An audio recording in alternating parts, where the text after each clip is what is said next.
नमस्कार दोस्तों। इंडिया में कोल क्राइसिस इस लेवल पे पहुंच चुका है कि इंडियन रेलवेज ने बहुत सारी ट्रेन्स कैंसिल कर दी।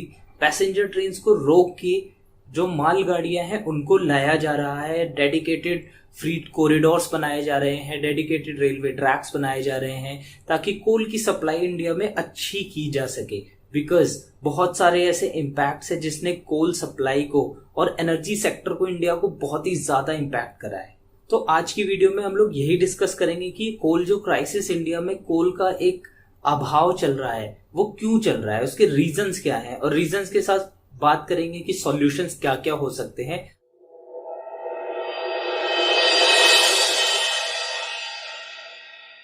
इंडिया का मोर देन 70% जो भी एनर्जी का कंजम्पशन है, स्पेसिफिकली इलेक्ट्रिसिटी, वो कोल से फुलफिल होता है। मतलब बिना कोयले के इंडिया कुछ भी नहीं है। आज भी इंडिया एक डेवलपिंग इकोनॉमी होने के बावजूद कोल पे इतनी ज्यादा डिपेंडेंसी के देखिए क्या नेगेटिव इम्पैक्ट्स निकल के आए हैं। 28 अप्रैल 2022 वो डेट है जिस दिन इंडियन रेलवेज ने पैसेंजर ट्रेन्स को कैंसिल किया ताकि कुछ माल गाड़ियों को बढ़ाया जा सके। इंडियन रेलवेज और भी चीजें प्लान कर रही है, जैसे डेडिकेटेड फ्रीट कॉरिडोर्स जहां पे सिर्फ कोयले की सप्लाई की जो माल गाड़ियां हैं वो चलाई जाएंगी। कोल मिनिस्टर है इंडिया के, उन्होंने बोला कि सिर्फ इंडिया के पास इतना कोल बचा है कि हम एक दिन की बिजली प्रोवाइड कर सकते हैं सारे इंडियंस को। तो सोचिए इससे कितनी बड़ी बड़ी प्रॉब्लम्स आ सकती हैं। सारा मेडिकल फैसिलिटी, सारा एजुकेशन सिस्टम, सब कुछ ठप पड़ सकता है। इसके अलावा ये मेट्रो, रेल डिपार्टमेंट, जो भी ऐसे इंपॉर्टेंट सेक्टर्स है जो एनर्जी पे चलते हैं, जो कोल के सहारे चल रहे हैं, जिनकी लाइफलाइन बैकबोन कोल है, वो कितना इम्पैक्ट होगा और इससे एक बहुत ही ज्यादा ब्लैकआउट होने की स्थिति बन सकती है। तो आइए जानते हैं कि अब ये जो क्राइसिस इंडिया में चल रहे हैं उसके रीजंस क्या हैं, उसके पीछे के क्या रीजंस है जिसकी वजह से क्राइसिस इतने हाई लेवल पे इंडिया में चल रहे हैं, कोल क्राइसिस स्पेसिफिकली। एक और फैक्ट जान लीजिए कि इंडिया सेकेंड लार्जेस्ट इंपोर्टर है कोल का आफ्टर चाइना। इसका मतलब कोल बहुत ही ज्यादा अमाउंट में इंडिया में इंपोर्ट करते हैं हम लोग, जिससे डिमांड्स तो इंडिया के सिटीजन्स की पूरी हो जाती है, इंडिया की इकोनॉमी की पूरी हो जाती है। लेकिन सोचिए इससे कितना बर्डन पड़ता है इंडियन इकोनॉमी पे। जो गवर्नमेंट की ट्रेजरी है, एक्सचेकर है, उस पर कितना ज्यादा इम्पैक्ट पड़ता है। इसकी वजह से फिस्कल डेफिसिट भी बढ़ता है, करंट अकाउंट डेफिसिट भी बढ़ता है और भी बहुत सारे नेगेटिव इम्पैक्ट्स आते हैं। अब रीजंस में सबसे पहले हम जानते हैं कि ये जो रीजंस हैं, इसमें सबसे पहला रीजन है कि एक अचानक से सडन डिमांड में इंक्रीज हुआ है, नॉट ओनली इन इंडिया बल्कि पूरे वर्ल्ड में। क्यों? बिकॉज जो कोविड की वेव अभी रिसेंटली गई है इंडिया में, सेकेंड वेव, और भी नेशंस में जो लॉकडाउन इम्पोज हुए थे वो धीरे धीरे डी रिस्ट्रिक्ट हो रहे हैं, धीरे धीरे खुल रहे हैं। तो ये जब चीजें खुलेंगी तो ऑफकोर्स ही बात है इंडस्ट्रियल डिमांड बढ़ेगी, जो सर्विस सेक्टर की इकोनॉमी है उसकी डिमांड बढ़ेगी, एनर्जी रिसोर्सेज की। तो एक सडन जो फ्लक्चुएशन आया है डिमांड सप्लाई की चेन में, उसकी वजह से भी बहुत ज्यादा इम्पैक्ट पड़ा है specifically on India. Second reason अगर हम जानना चाहें तो ये रीजन बहुत सिंपल है कि जो प्राइस है कोल का इंटरनेशनल मार्केट में वो बहुत ही रिकॉर्ड हाई तेज हो रहा है। उसके बहुत सारे रीजन है, कोविड, अचानक से लॉकडाउन्स खुले हैं, उसके बाद बहुत सारे देश ऐसे हैं जो कि कोल एक्सपोर्ट कर रहे हैं, बहुत से देश अपनी इकोनॉमी को बूस्ट करने के लिए कोल इंपोर्ट कर रहे हैं। तो इंडिया की जो डिमांड है वो थोड़ी सी ज्यादा है as compare to other nations. और थर्ड अगर हम रीजन देखें तो यूक्रेन और रशिया की वॉर बहुत ही एक बड़ा कारण बन चुकी है।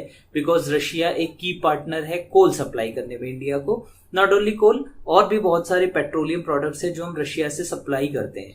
लेकिन अभी सडन एक स्पाइक आया है कोल की डिमांड में इंडिया से, और डेफिशिएंसी आई है रशिया की सप्लाई में, क्योंकि रशिया इन्वेड कर रहा है अभी यूक्रेन पे और ये वॉर बहुत टाइम से चल रही है। इंडिया ट्रॉपिक ऑफ कैंसर पे पड़ता है, जिसकी वजह से काफी एक बड़ी मात्रा में हीट एनर्जी डायरेक्टली सन से इंडिया पे फॉल होती है।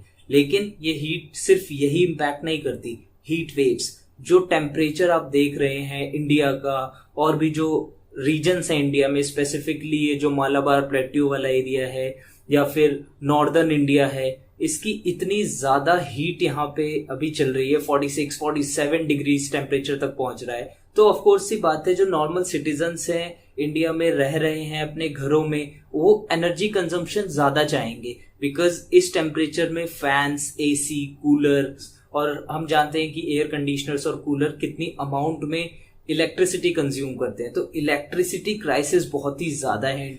इन चीजों को मिला के इंडस्ट्रीज को, हाउस होल्ड्स को, गवर्नमेंट की इंपॉर्टेंट एजेंसीज को, हॉस्पिटैलिटी, एजुकेशन, सब कुछ मिला के एक रिकॉर्ड हाई डिमांड गई है इंडिया में 201 गीगा वॉट्स की। ये कोल क्राइसिस इंडिया में बहुत बार देखने को मिली है, लेकिन इस बार ये स्पेशल है बिकॉज COP26 की मीटिंग में जो अभी ग्लासगो में हुई थी लास्ट ईयर, उसमें उन्होंने डिसाइड किया था इंडिया ने कि हम अपनी जो एनर्जी कंजम्पशन है, जो एनर्जी एफिशिएंसी है, उसको कोल से हटाकर क्लीनर नेचुरल फ्यूल्स की तरफ ट्राई करेंगे डिविएट करना।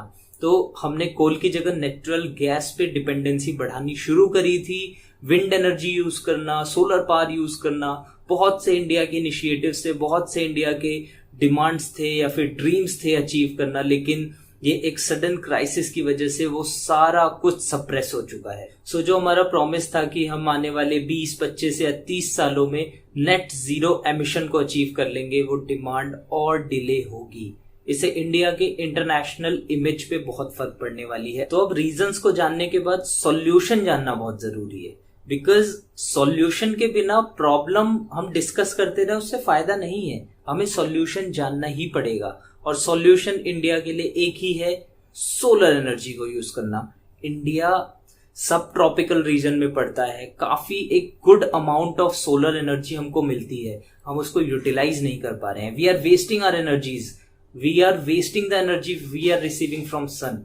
अगर हम उस सन की एनर्जी को यूटिलाइज करें, सन की एनर्जी लें, सोलर पैनल्स में उसको सोलर एनर्जी से इलेक्ट्रिकल एनर्जी में कन्वर्ट करें, देन उसको यूज करें in order to escape from the heat. तो हमें इंडिया में जो ज्यादा चीजें अवेलेबल है, ज्यादा रिसोर्सेस अवेलेबल है, उसको यूज करना पड़ेगा। अपने इंपोर्ट्स को कम करना पड़ेगा। इंपोर्ट्स कम करेंगे, इंडिया की इकोनॉमी ग्रो होगी। जो इंडिया इंपोर्ट्स में पैसा दे रहा है, अपना फॉरेन रिजर्व खर्च कर रहा है, वो फॉरेन रिजर्व इंडिया में भी यूटिलाइज हो सकता है।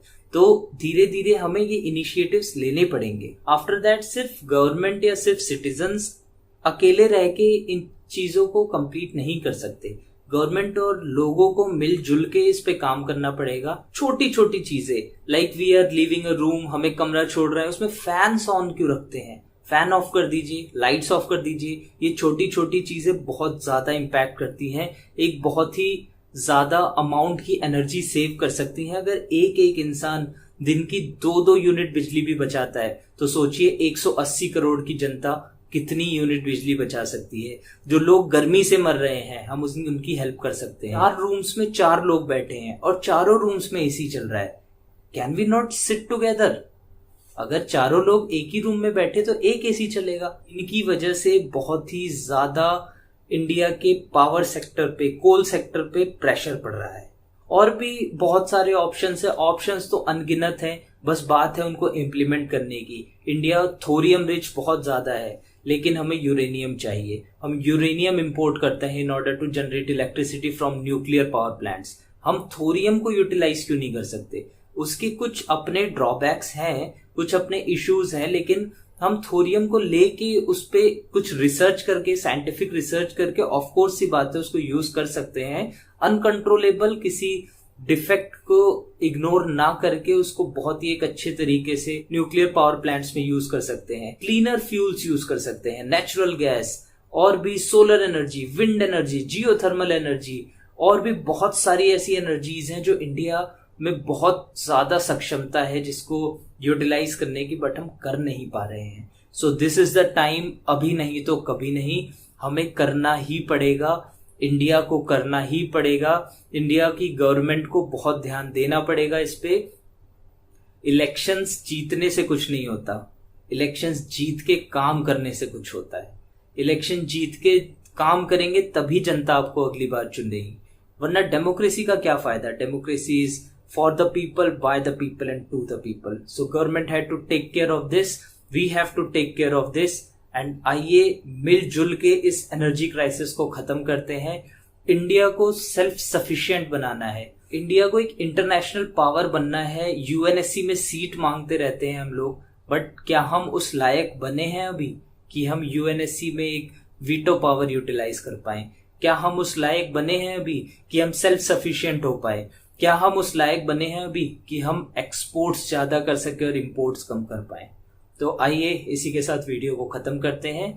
आई होप आपको इंडिया के एनर्जी एंड कोल रिसोर्सेज के बारे में काफी फैक्ट्स पता लगे होंगे और ये रीजंस इसके और सॉल्यूशन इस चीज को कोप अप करने के लिए पता लगे होंगे। आइए वीडियो को एंड करते हैं। अगर वीडियो अच्छी लगी हो तो प्लीज चैनल को सब्सक्राइब करिए, वीडियो को लाइक, शेयर एंड एक अच्छा सा कमेंट भी जरूर देके जाइए और कमेंट्स में जरूर मेंशन करिए नेक्स्ट वीडियो आपको किस पे चाहिए।